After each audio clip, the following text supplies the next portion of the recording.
Hello, and welcome to episode 8 of Friends of the Show.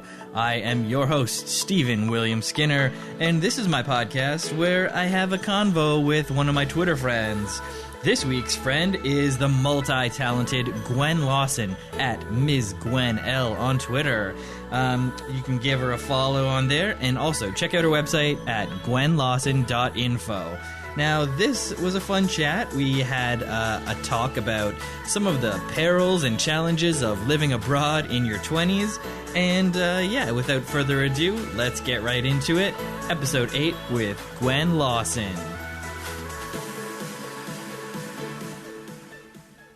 A book must be the axe for the frozen sea within us. Kafka said that, but I like to think that if he had lived today, it might have been about a tweet.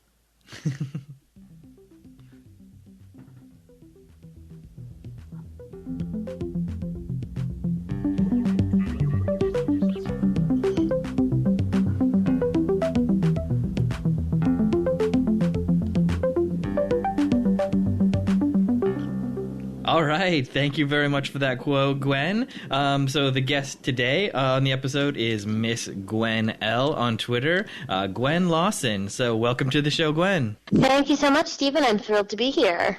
Awesome. So what made you choose that quote? Then you thought that would be a tweet. Honestly, I'm just a big fan of books. There were a couple other Shakespeare quotes that I considered, but I ultimately thought that one kind of summed up almost everything that I have to say about literature or think about literature, just that it has the power to wake something up inside of you. So it's a very important part of your life, you'd say. I mean, I ride the subway a lot, I'm a New Yorker. So yeah, books are pretty important to me. So you got a lot of time to read, you're saying? Oh yeah. Or listen to podcasts. That too. But reading is good. It's probably better, right? Better to read than to podcast. But you could also listen to an audiobook, I guess. Meet halfway. I never got into audiobooks. Yeah, I don't really do it either. But some of them are good. If you get like a good author reading it or a good performer reading it, it can be really good. I am very, very with you there. The only thing that I don't love about audiobooks is that the actor informs my perception of a character, and that's not necessarily what I want. True, you're being led. Yeah, totally. Okay. Well, for the listeners, just a little bit about Gwen. I was a fan of hers, I think, before we became pals online. I followed her for a while, and she had a great sense of humor, really funny, great tweets. And I've recently learned that she is multi-talented, acting, doing voice acting, and writing, obviously, long-form pieces. So kind of a triple threat there, Gwen. And singing, too. I think I saw a video of you singing, and it was very lovely. So, yeah, really happy to have you. Thank you again for joining us this week. Oh, thank you so much for having me. Gosh, this is like, hearing you say that, I'm like, you know what? I should update my website. I haven't done any voiceover in a long time. I have a day job. It keeps me pretty busy. I like it a lot. So when I'm not at work, I tend to do a lot of comedy performance because that is an art form that pretty much happens at night. Whereas back in my acting days, I absolutely could not have had a job that I couldn't leave during the work day. It's funny, all of the actors want to be waiters because you make your money. As a waiter, you make most of your money at night, and all of the comedians want to be desk jockeys because when you work in corporate America, you make your money during the day. Right. And of course, it goes without saying, neither comedy nor acting pay much. No, that is true. Yeah, you're really just kind of grinding it out until you catch a break, maybe. Yeah, totally. Well, that's pretty good. So you do comedy pretty regularly. I think you said that you had a storytelling show that you run? I do a lot of storytelling shows. I'm not hosting anything currently. My friend Anna and I have a multimedia variety show called Movie Buffs. Shockingly, it is about movies. And we do that sometimes. And I hosted a mic for a little while a couple months ago, and then the theater I was hosting at went under. Womp womp. Oh, no.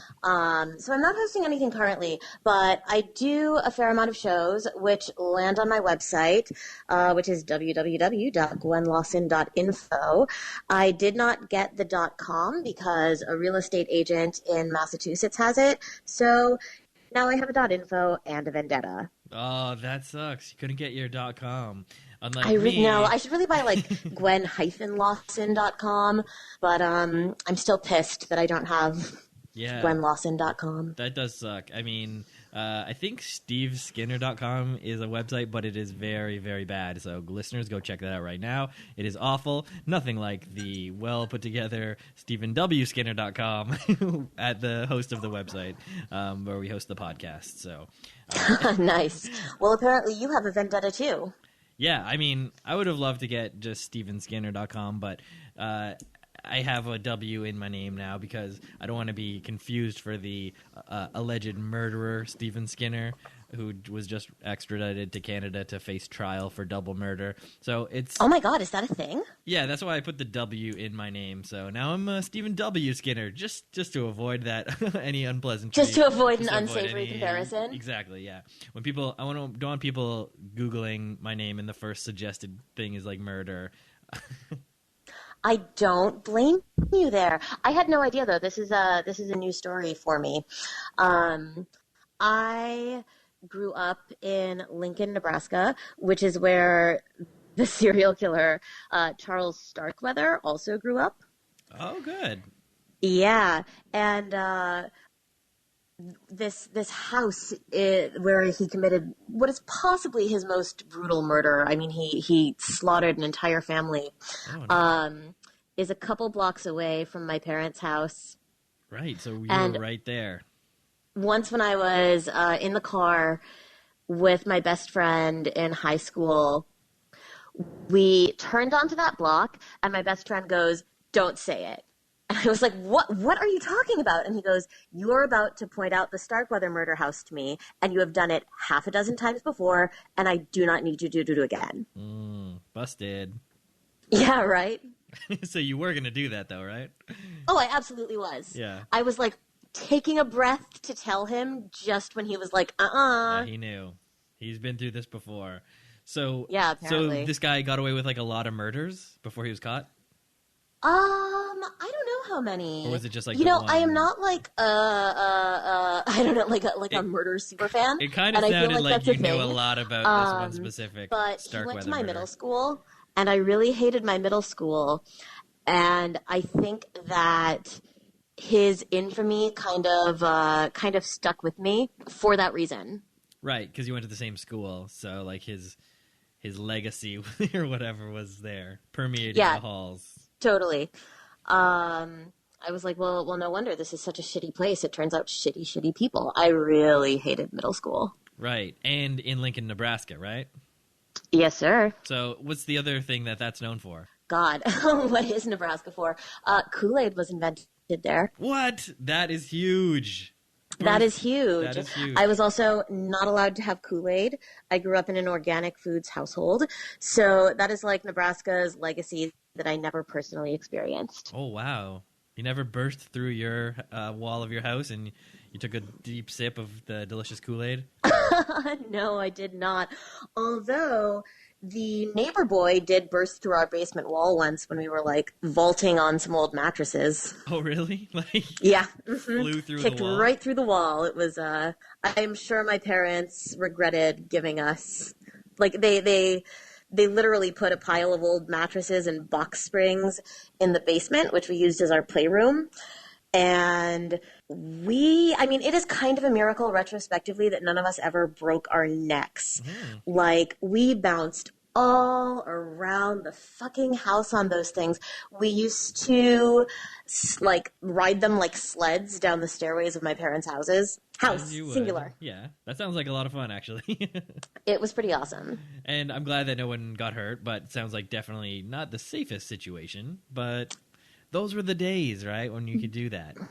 And, kids are resilient. Definitely. Yeah, and there was mattresses. That's safe enough, right?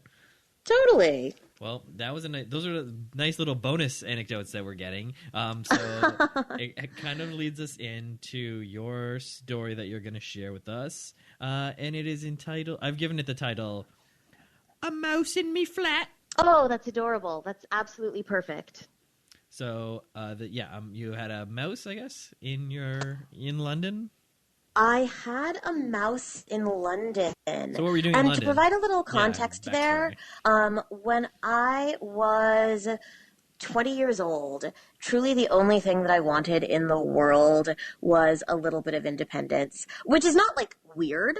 I think that's probably, like, what being 20 is for. Yes, perfectly normal. The desire to get independence in your 20s. Totally. But I had this like very, very specific idea of what independence looked like. From a really young age, I had always wanted to live alone in a big city. Like when I was 12, 13, 14 years old, I would sit on my parents' dial-up internet and look at real estate listings in Chicago and London and New York and Paris and just like envision what my life would be like in these places. So when I was 20 and I got the opportunity to go to London to study acting, I jumped on it. I mean, I did not hesitate. I had a plane ticket immediately. And because I had this really specific idea of what my independent adult life was going to look like, I did not sign up for student housing. Uh-oh. Yep. I decided that I was going to go to London and I was going to find a studio apartment, and that was going to be like the beginning of my adulthood. Now, mind you, I had never rented before in my life. I had lived with my parents and in the dorms. I had never lived in another country before.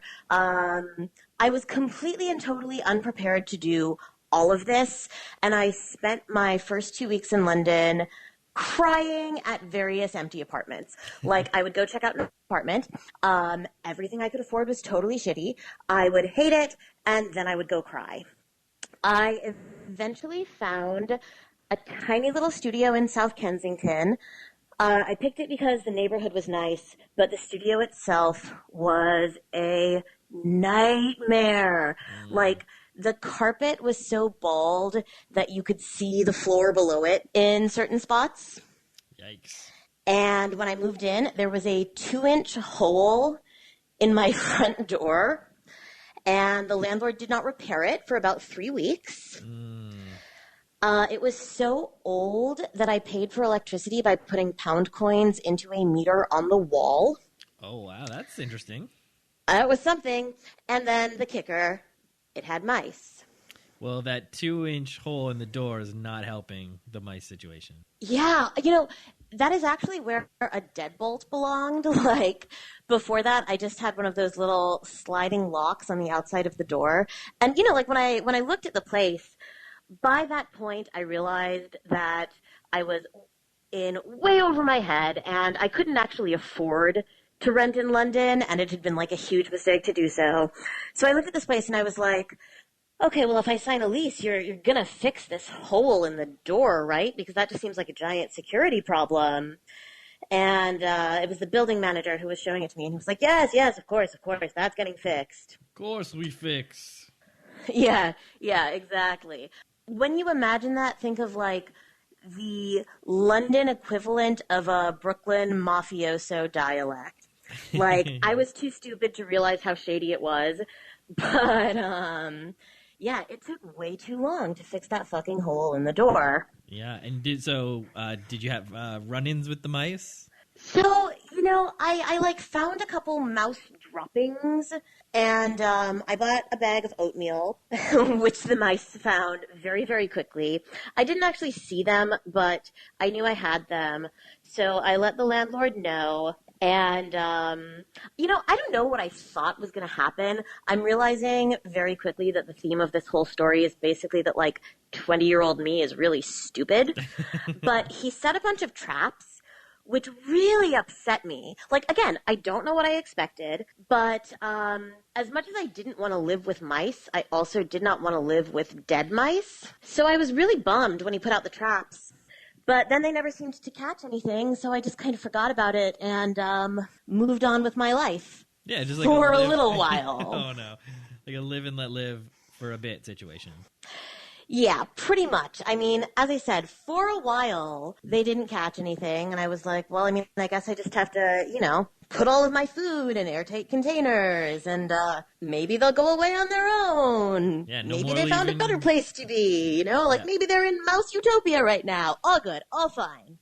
Yeah, they went to live on a farm upstate, up in the north. Precisely. Upstate London, that's probably like Islington. But hey, I'd never been to Islington. For all I knew, mice were very happy there.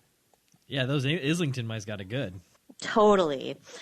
So I figured that my mouse problem was solved, and I lived my life. I did my thing. I made friends. I studied acting. I went away with some friends to Dublin for a long weekend, and we were taking this 4 a.m. flight back to London. We did not realize that Dublin as a city pretty much shuts down around midnight. We had planned to just be out all night and get to the airport, I don't know, around 3 in the morning or, basically in time to get on our flight. Yeah, just and we realized, stumble into the airport. So we realized pretty quickly that after about 12 p.m., there was absolutely nothing in Dublin to do. So we just went straight to the airport and decided to try and sleep there for a couple hours. And it turned out that the airport had no heat. I mean, we might as well have been sleeping outside on a park bench. And I developed a terrible fever. I got back to London and I slept for 48 hours straight. Oh. When I got up to use the bathroom, I was hallucinating. I was told that one of my friends called me and tried to check up on me in that time, and apparently I picked up, but I have literally no memory of that whatsoever. Wow, that's scary. Go ahead. No, that's a scary fever to have. Especially out of country, right? I was very, very sick, and I was very, very alone. I mean, remember, I'd never lived alone before. I wasn't in student housing, so there was nobody nearby who could lend a hand. The mice weren't even there to help. I should mention at this point, too, that this was the fall. I think it was November when this happened. And that summer, I had a really bad case of mono. I had been very, very, very sick. Not too long before this happened. And I'm sure that that's part of why this flu really knocked me out. And it was probably about the third day of me being homesick when I woke up to this terrible, terrible noise. And at first, I figured I was hallucinating because, as I said, I had been doing a whole lot of that. And I tried to go back to sleep, and it didn't go away. And very slowly, it dawned on me that this was not something that was happening in a dream. It was something that was happening, in reality, in my apartment. And when I realized that it was real, I just knew, right away, I knew that this sound, this clicking and screeching sound that I was hearing was the sound of a mouse who had been caught but not killed by one of the traps and was now running around my apartment, dragging the trap behind it and screaming in pain.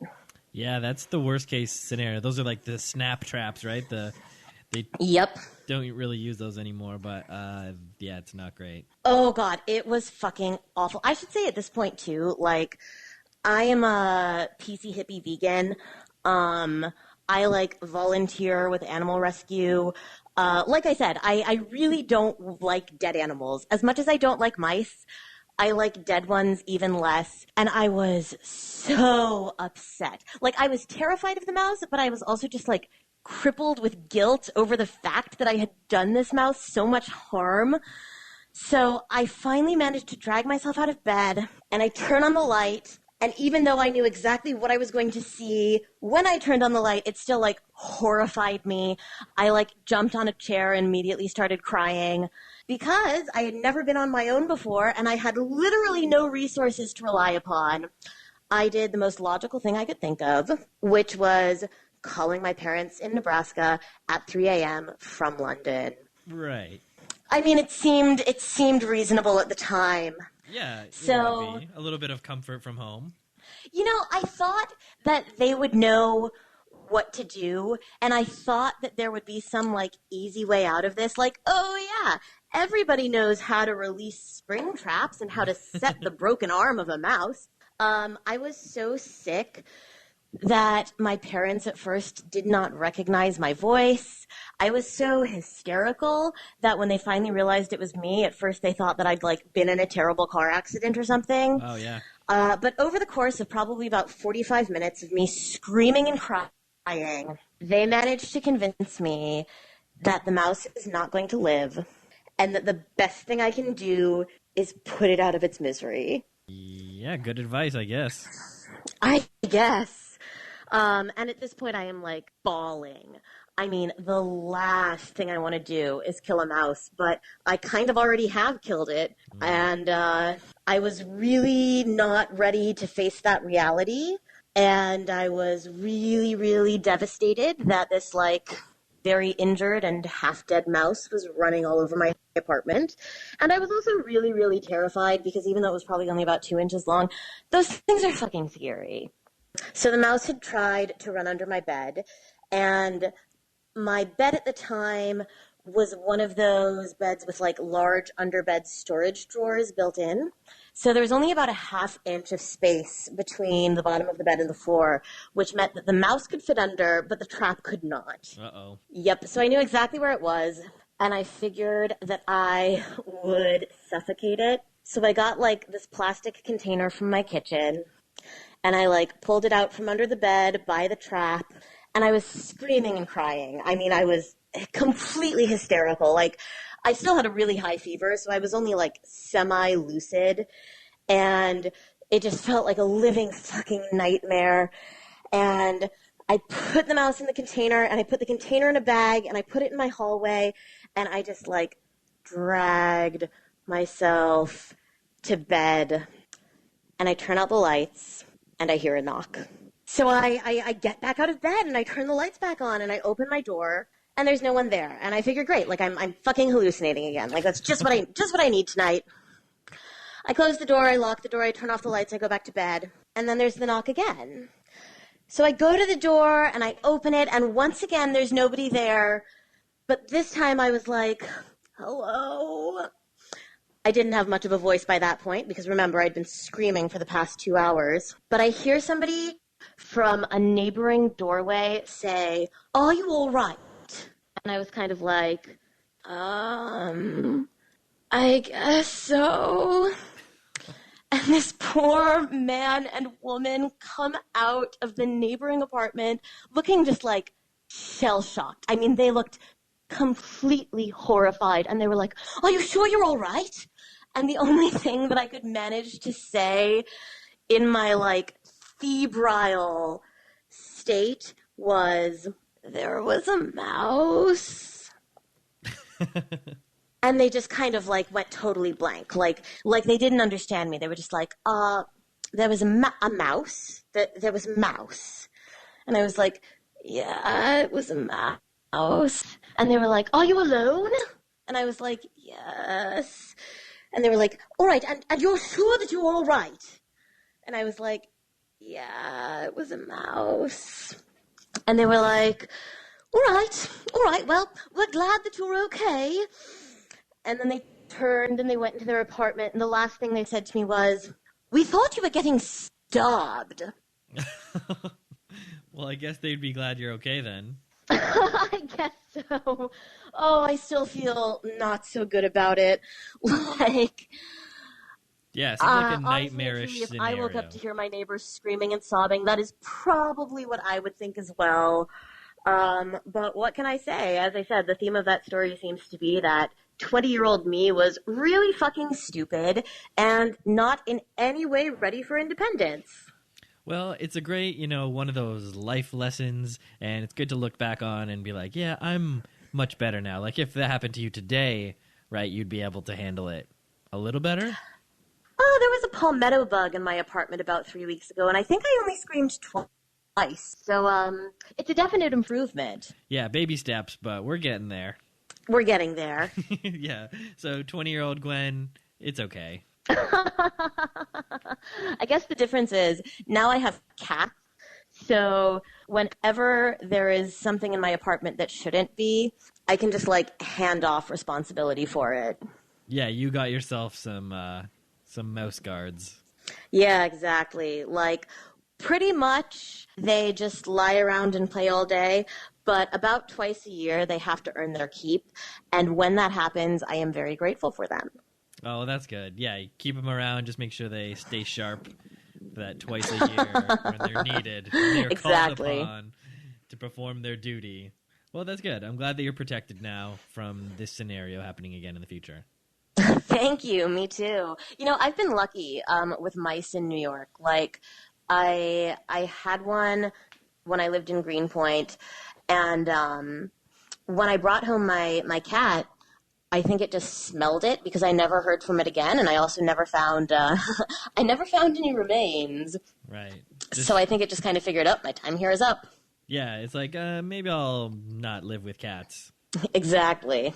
So New York, yeah, that's kind of like a rat and mouse kind of city. You ever see Pizza Rat? Oh my God, my friend Matt took that video. What? Your friend took the Pizza Rat video? That's nuts. Yes, he did. Wow, that's cool. Because I was like, Pizza Rat's pretty famous. Just wondering if you'd ever seen him. But your friend literally did see him. Yeah. Oh yeah, he took the video. He's the one that you can hear being like, "Hey, little guy."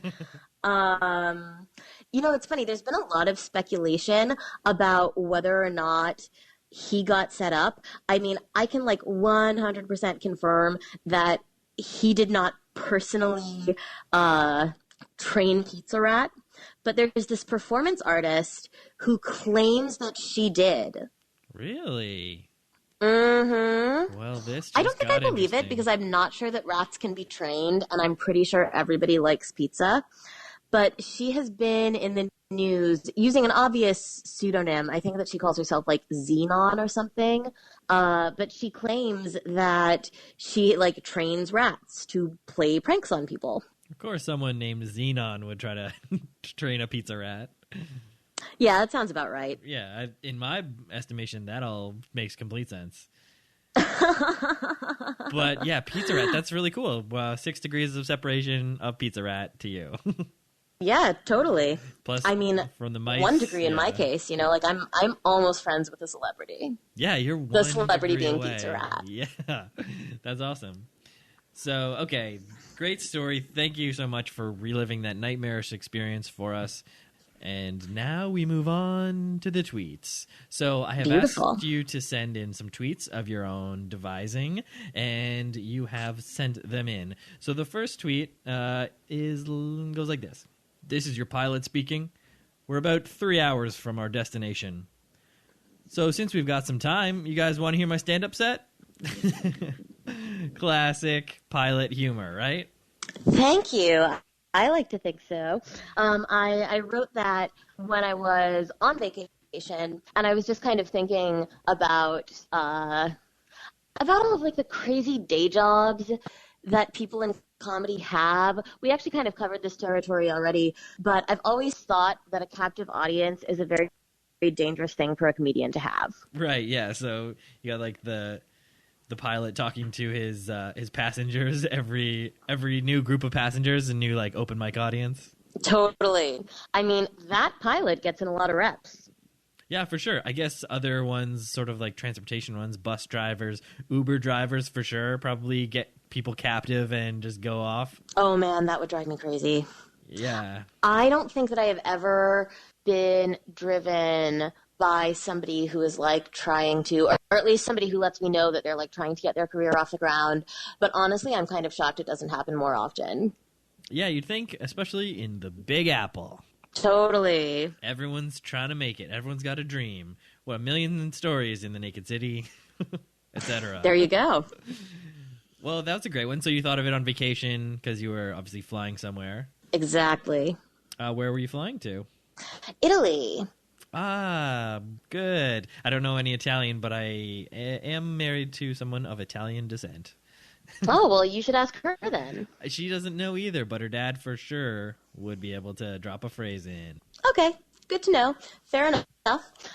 After we wrap up this conversation, I expect you to call him and, ask him how to handle it when Italy comes up in future conversations for your podcast's sake. Yeah, I'll definitely get a couple of tourist phrases into the old vocab so I can throw them in the mix. I know we have a little bit of Italian coming up later in the show. Ooh. You know about that because you've seen the question. Oh, yeah, that's right. Okay, so great first tweet. So the second tweet is like this.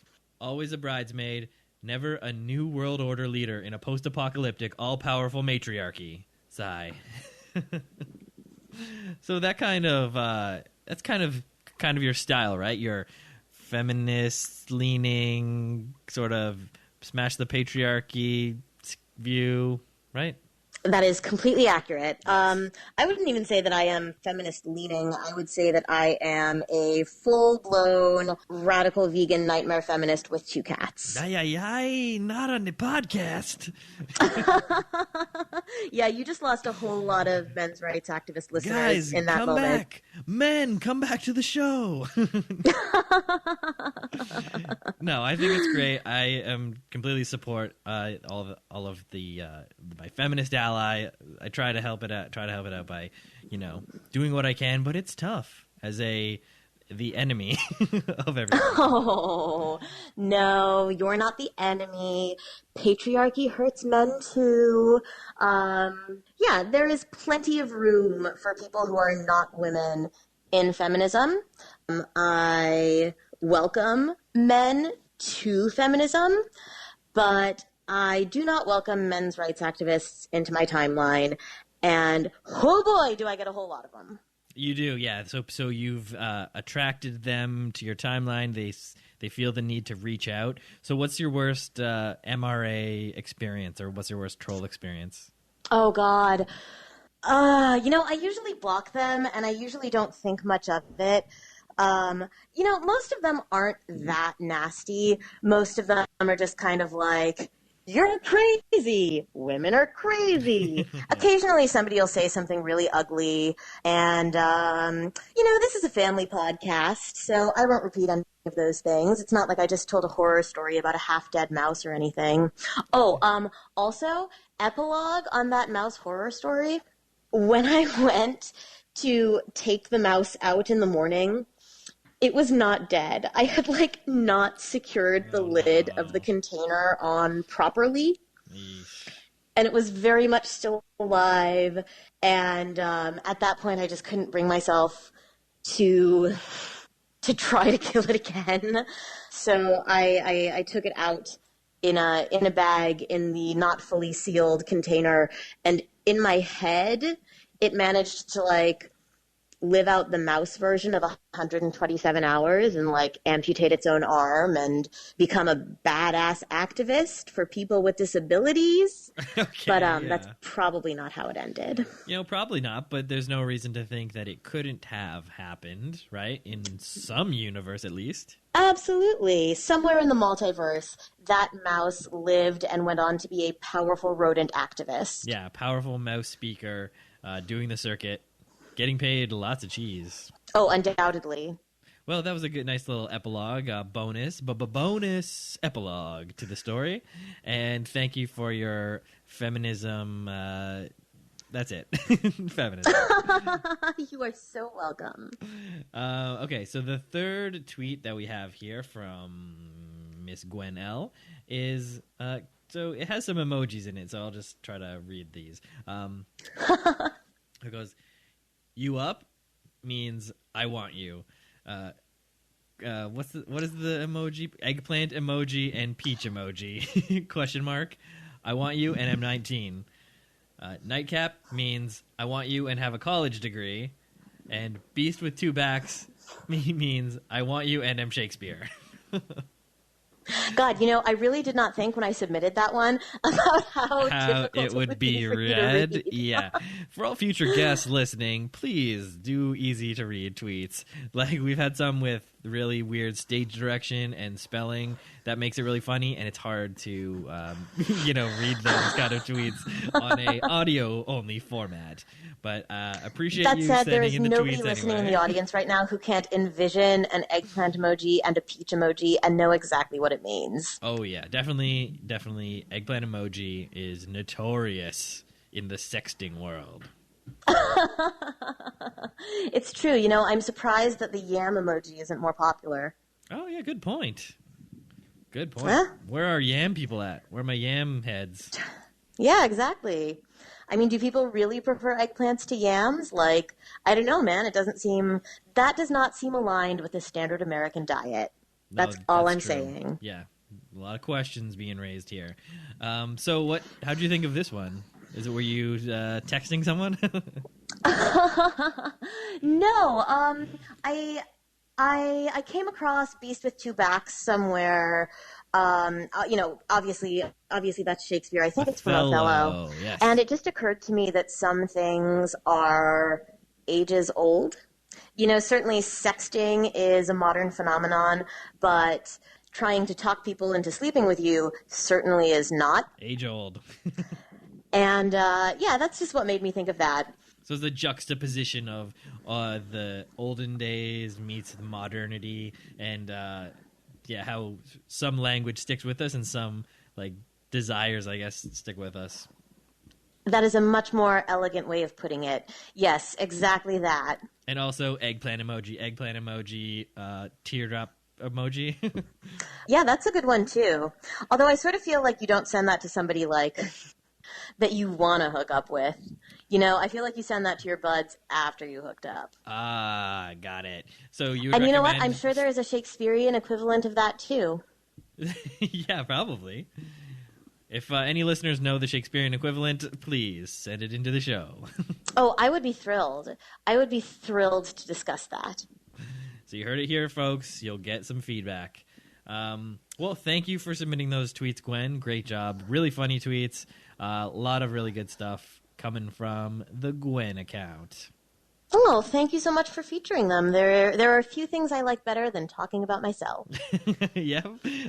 Love a guest who doesn't mind to talk about themselves. So, okay, now we're moving on to the tweets from others that you have selected. And the first one is from friend of the show, the very first guest that we've ever had, Jess, at Jess Okay Fine. And it's a great Jess tweet, so it is like this. Me at a job interview. And how seriously does your company take allegations of witchcraft? I love that one. I love that one so much. It's classic Jess. It's a little bit absurd, but based in reality, and just really funny. Yeah, good pick, I would say. Yeah, you know, when I went to pick these, it was not easy because I think in the 2 years that I've been on Twitter, I have liked something like 100,000 different tweets. I am not liberal with the likes. I typically only hit that button if I genuinely and truly like it. So there was much to choose from, and it was very difficult to set criteria for how to choose. But what I eventually settled on was that any tweet that makes me wish to God that I had thought of it instead is a damn good tweet. You know, that's a great criteria for any future guests listening. If you have trouble picking the tweets, because I know there's a million really funny tweets, and we all know so many really good ones, just, use that as the criteria, and it makes it a little bit easier. So, thanks for that. Anytime. Thanks for the tip. All right, next tweet from friend of the show, Ray, at Sir Eviscerate. And the tweet is, "Hi, my name's Ray. I'll be drawing your blood today. As soon as I finish this, Capri Sun. Misses hole 4 times, then punches straw through the bag." It's a classic Capri Sun visual. It is the visual that makes that tweet work, just because you can see it happening in your mind's eye so clearly. And I swear to God, when I read that tweet, I put my hands over the insides of my elbows. I was like right there in that medical examiner's office being like, oh God, oh God, oh God. It affected you in a visceral way. It put you Absolutely. in the tweet. Yeah, you really felt it.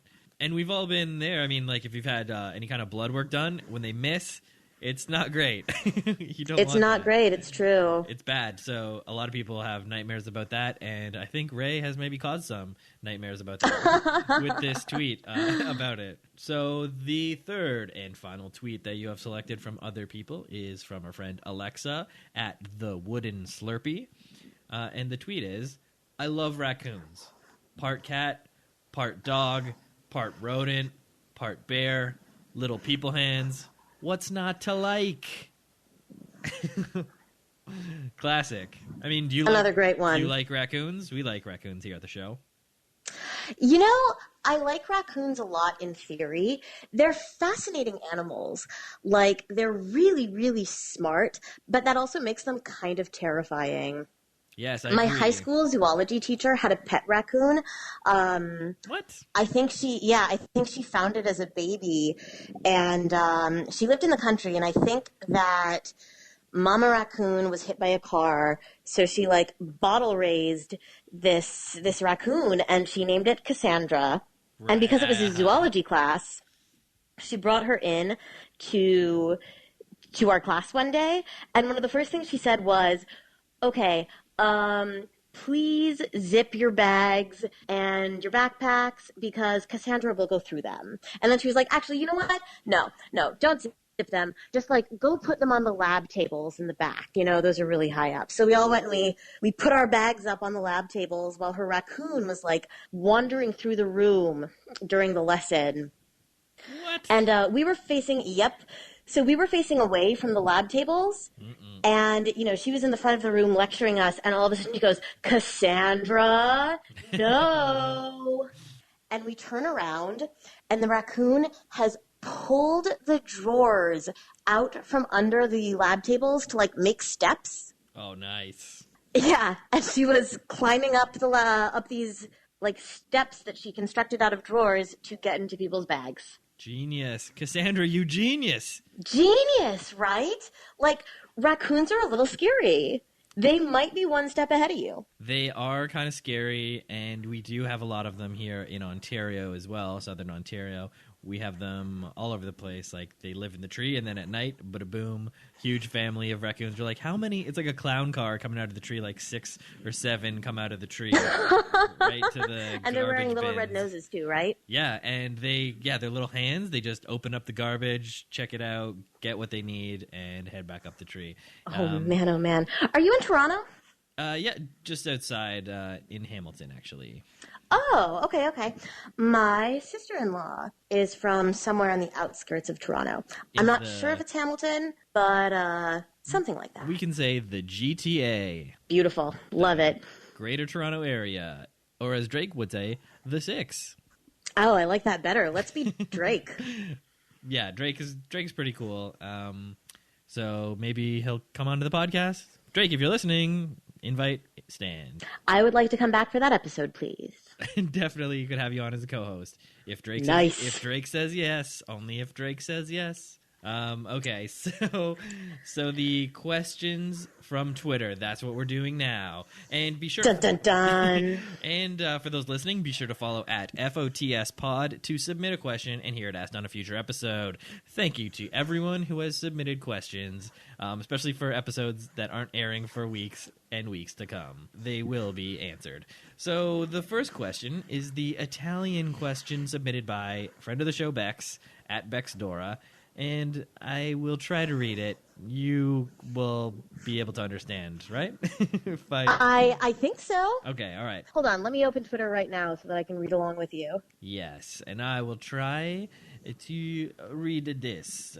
Per favore, descrivi il tuo cappello preferito.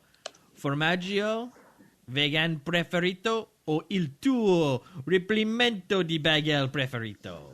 Oh, molto buono! Hey, grazie!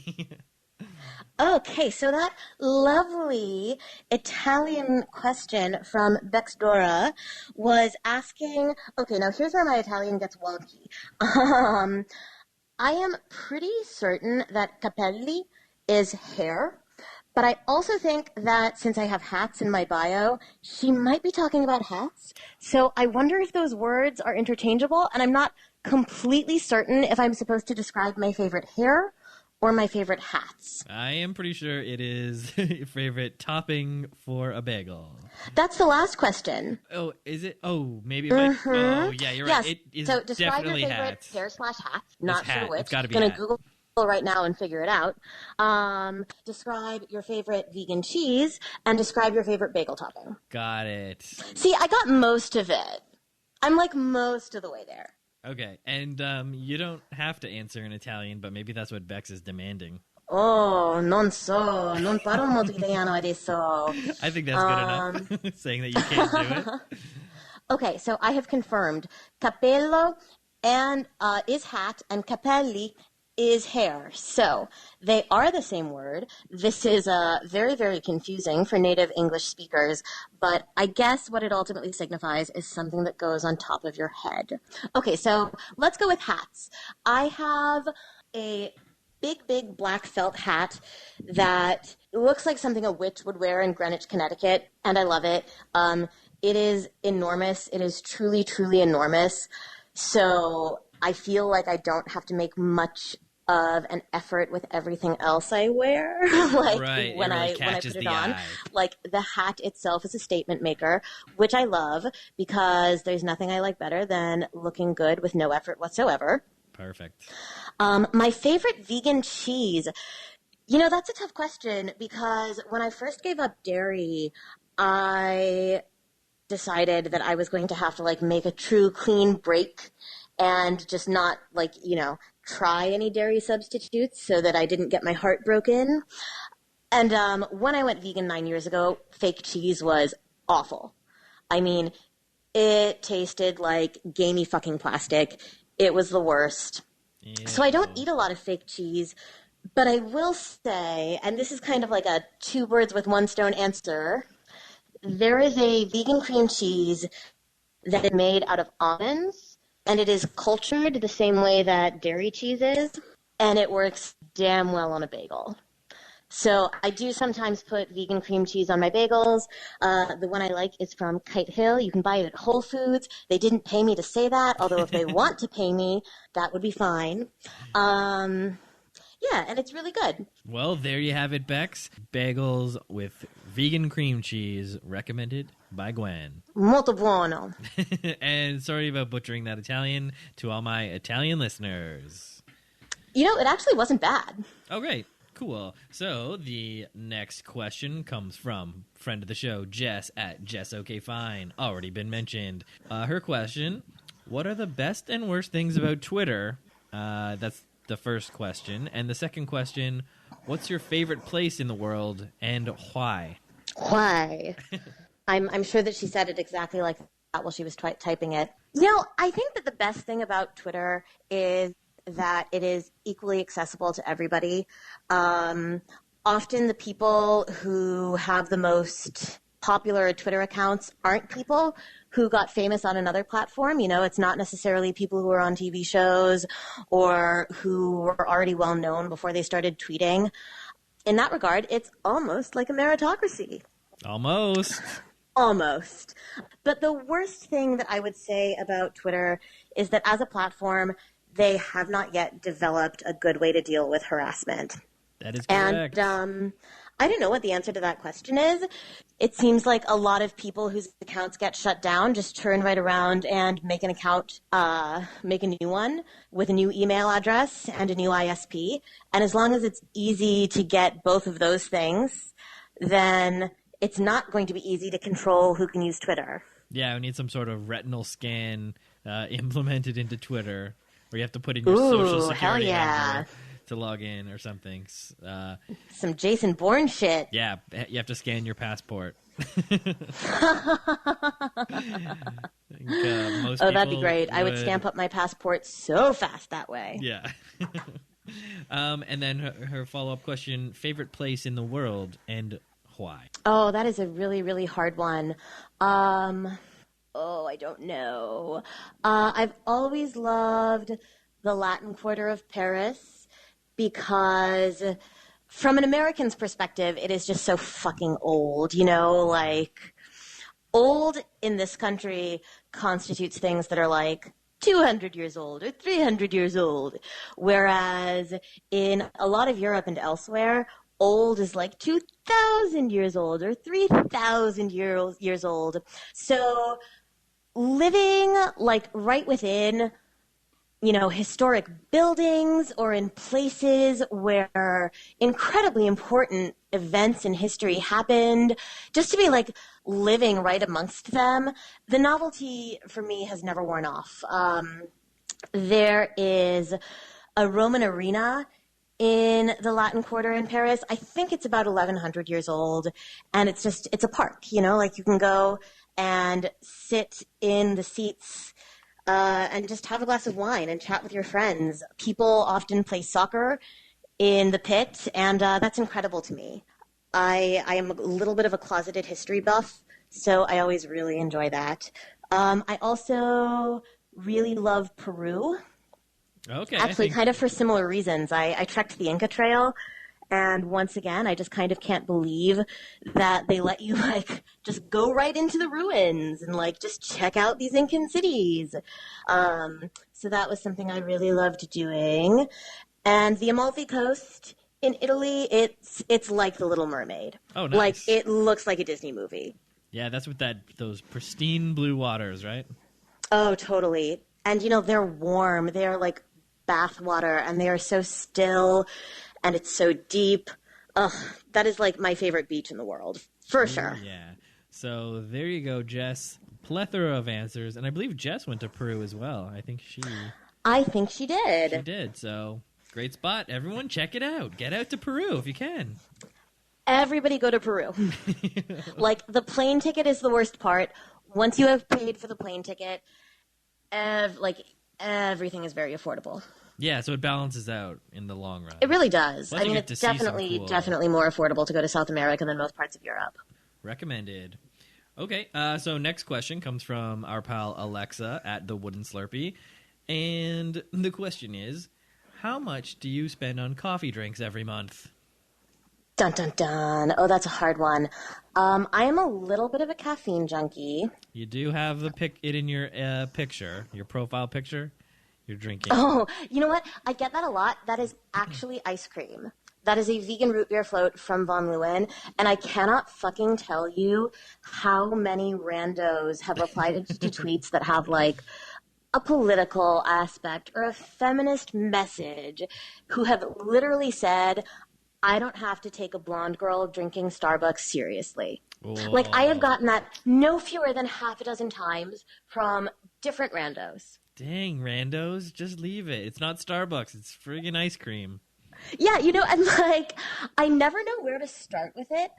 I know I should be hey, you know what? My looks don't disqualify me from having opinions. But my instinct is always to be it's not fucking Starbucks, asshole. Yeah. More important things first. But I do like coffee a whole lot, so. Well, there you go. So, average spend. Oh, man. Probably less than $50 a month because I mostly make it at home. My boss and I'd like to say that we trade off on buying each other coffee, but he buys it more often than I do. By a lot. Right, yeah. Well, that's always good to have, right? So his generosity saves me some money there. And I mostly make it at home, so probably less than $50 a month. All right, completely reasonable. So there you go, Alexa. Okay, next question comes from true friend of the show, Timmy, at the Timmy Toes on Twitter. He asks, what's the fastest you've driven a car, and what did you wear on your first day of high school? Ooh, those are excellent questions. So the fastest I've driven a car is probably around 90 miles per hour. The freeways in Nebraska typically have a speed limit of 75 miles per hour, but everybody goes 85 And if you're on an empty one, you can creep above that 85 mile per hour mark pretty quickly. Yeah. So I'm going to say 90, maybe 95 miles per hour. Oof. But back in my Midwestern days, I had a crappy little Dodge Neon Sport. So not really. I doubt it went like much faster than that. Yeah, not going 0 to 60 in 3.5 or whatever. Yeah. Not quite. Well, that's pretty fast. So that's about, 160 kilometers per hour for our Canadian. For your Canadian listeners. And man. everywhere else listeners. The only good potential thing about, like, the collapse of this country, of the U.S. as we know it, is that it might finally get us to start using the metric system. So you are a fan of getting on board with metric? I am. The rest of the world does it. It is a better, more sensible base 10 system. We got to do it. I agree. We won't. Very We never straightforward. will. But we should. Yeah. You just move the decimal place. Okay. And what did you wear on your first day of high school? I don't remember. You don't have that first day Which of school is picture? shocking because I like clothes a whole lot. I remember a couple other, like, things I wore for firsts. Some of which I won't share. But, like, for my first ever concert, which was Weezer, by the way, nice. Which was excellent, I wore this, like, really light pair of bell-bottom jeans, and I had this lilac cap-sleeved T-shirt from the Delia's catalog. That was probably, like, 2001 or 2002. Maybe it was even 2000. So, for the time, I was styling. Yeah. And for my first day of college, I remember that, like, I wore this bracelet that had all of these bright glass beads on it, and I had this tiny little blue, like, electric blue baguette handbag that I wore, and it kind of matched the bracelet, but only a little bit. And I had a pair of jeans that I kept for way longer than I should have. I mean, I probably had them up in my closet until, like, a couple of years ago. And I was painfully shy. Like, I was fucking terrified on my first day of college. And I wore that outfit because I knew I would feel good in it. And several years later, I was talking with a good friend about that first day of college. And she goes, "Oh my God, I was so intimidated by you." And I was like, "You were intimidated?" Like, I was intimidated by everything. Like, I don't know how you could have possibly been intimidated by me. And she goes, "Well, you didn't say anything to anybody, so I thought you were, like, so aloof. And you had that little blue handbag that matched your bracelet. And it was just like, oh, I thought you were so scary, and I figured you were probably a bitch." Thankfully, this woman is still one of my very good friends, so my outfit didn't ruin everything. That's great. Accessorizing is key. Apparently, accessorizing is key to scaring off potential friends. Okay, great. So there you are. Next. No, like I said, we're very close, but it took a little while. Yeah. Well, there you go, Timmy. Those were the answers to your questions. Thanks again for submitting. A couple more questions, and then we'll just be ready to wrap up. So the question is submitted by Hazel Moats at Goats with a bunch of O's on Twitter. Goats. So the question is, what is the closest you have ever come to violent death? So that's what I had to think about for a little while, which is probably a good thing, you know? Good. Like, That's very if I had good. ever been that close to dying, I would probably remember, like, real easily. But there's two things I thought of. So once, several years ago, I was walking home from work. It was like a Sunday night, and it was pretty quiet. And in spite of the fact that it was pretty quiet, I stopped at an intersection and waited for the light to change. And when the light changed, I stepped out. And this car, and this is like in New York City, so city speed limits on residential streets, probably about 25 miles per hour. This car that must have been going 50 or 60, like, just whipped out of nowhere within 6 inches of me. I mean, they came so close to me that I could hear inside the car that the riders were having, like, a massive screaming fight. Oh, yeah. Which is probably why they were distracted enough to run a red. But the person in the passenger seat saw me and screamed at the top of her lungs. And I heard her say, "You almost just hit someone!" Yeah. And someone was me. It was a total I'm walking here situation. So it really does happen. It does. I mean, they came out of nowhere. Like I said, it was late on a Sunday night. The streets were empty. I was still waiting for the walk light. Yeah, it was nuts. Yeah, good thing you didn't cheat. Don't cheat on the walk sign, everybody, because those people who run red lights don't care about you. Oh, that is especially true in New York. Like, detectives will sometimes say in interviews that if you want to murder somebody in New York City, the best way to do it is to run them over and make it look like a hit and run, because the laws here do not favor pedestrians. Dang. In China, too, fun right? fact. In China, it's pretty bad. They had laws like if you kill the person, you kind of get off.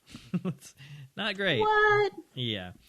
So anyways, we get to the final question by future friend of the show, author Eileen Curtright. Thank you for your question, Eileen. She asks, what's the case for vacationing in Nebraska? And has a stranger ever made a shocking confession to you on public transit? Very specific questions. Thank you, Eileen. Ooh. Okay. So the case for vacationing in Nebraska, I'm going to be straight with you and say that there aren't many cases. I mean, it's a lovely Midwestern state. Lincoln and Omaha are totally fine. Lincoln and Omaha are Nebraska's biggest cities, which is to say they pretty much both feel like oversized suburbia. But Lincoln is a college town. There's a lot of good restaurants. There's a lot of nightlife. Omaha is pretty much like Lincoln twice. But if you drive out to western Nebraska, it is almost completely empty, and it's almost otherworldly. Like, the Badlands and the Sandhills are geographically unique. I mean, I've never seen anything like them anywhere else. And most of the population of Nebraska is concentrated in, like, the southeast corner of the state. So you get out into western Nebraska, and there's really nobody there. I mean, there's no signs of human habitation pretty much beyond the roads and the road signs themselves. And the Sandhills are like, they're like being on the surface of Mars. I mean, there are some really beautiful rock formations out there. It's pretty cool. It's worth a drive. Yeah, that sounds really interesting, like the desolate nature of the whole thing. It is very desolate. It's kind of like Montana. Yeah, well, Badlands, right? Like, Montana has Badlands too. You guys got Badlands? We do. How come there's Badlands, but no Goodlands? I Probably apologize. because humans take all good things for granted, so when things are good, we're just like, it's fine. Yeah, it doesn't need a name. That's just regular lands. The regular lands. Yeah. Okay, well, that's it. You have successfully answered all of the questions. Thank you, everyone, for submitting questions. Thank you, Gwen, so much for answering all the questions. And I think that basically brings us to the end of the show. Gwen, is there anything you'd like to wrap up with? No, just that I'm so glad to have been able to do the show, and I trust you to edit out any parts where I sounded stupid, and this has been a lot of fun. Great. I will definitely edit out all of those parts, and you're going to be left with like a 3-minute interview. Yeah, it'll be one of our shorter episodes, but I'll make the intro and outro longer. Maybe you want to mention your recommendations. You recommended the book Euphoria by Lily King. That is a wonderful, wonderful, transporting novel that I would recommend to almost anyone. It is loosely based on the anthropologist. What was her name? Margaret Mead. It's fictionalized, but it's a novel about a female anthropologist in the early 1930s working in South America, and there are some definite parallels to Margaret Mead in the story. And it's just a fantastic book. Like, read it on an airplane, and I swear to God, it will make you so much more appreciative of, like, wherever you're traveling. Great. Well, thank you so much for that recommendation. I have a link in the show notes. So I guess that's it. Thank you very much to Gwen for joining us at Miss Gwen L on Twitter. Everyone, for sure, give her a follow. And and then I'll wrap the show up by playing the song, and we can all say goodbye. Works for me. Great. So, bye, everyone. Thanks for listening. Gwen, thank you again. Thank you.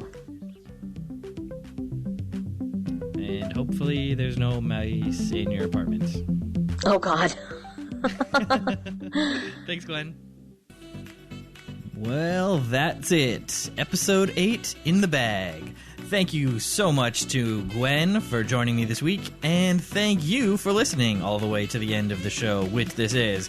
Please remember to follow the show on Twitter at FOTS Pod, and maybe follow me at Skinner Steven, and maybe follow Gwen at Ms. Gwen L, and maybe check out all the other episodes of the podcast with all my other friends, and listen to future episodes. Thank you so much for listening, and we'll see you next time.